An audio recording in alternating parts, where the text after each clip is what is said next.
চাঁদাবাজি, মাদক এবং চিন্তায় জিরো টলারেন্স, এটার সাথে আমি একমত। তুমি মেহেদি হামিদকে আজকের ভিতরে গ্রেফতার করবে, হামিদের গডফাদারকে তার নাম পাই করবে।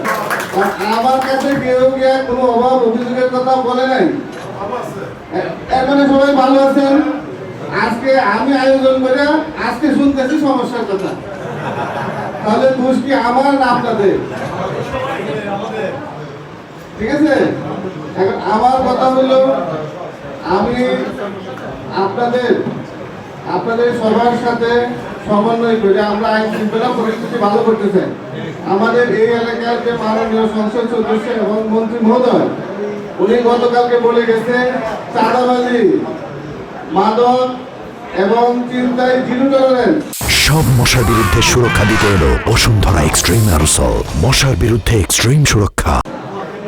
এটার সাথে আমি একমত, আপনারা একমত কিনা? ঠিক আছে, যদি একমত হন তবে সহযোগিতা করুন। এই যে আজকে এখানে আসেন আমার সময়, আমি ব্যাংকগুলিতে জিজ্ঞেস করছি, ব্যাংক গাড়িগুলিতে আজকে 50 টাকা করে নিয়ে গেছে, কালকে নাকি 70 টাকা করে দিতে হবে। হামিদ নিয়ে গেছে। তুমি মেহেদি হামিদকে আজকের ভিতরে গ্রেফতার করবে, হামিদের গডফাদারকে তার নাম পাই করবে। ঠিক আছে,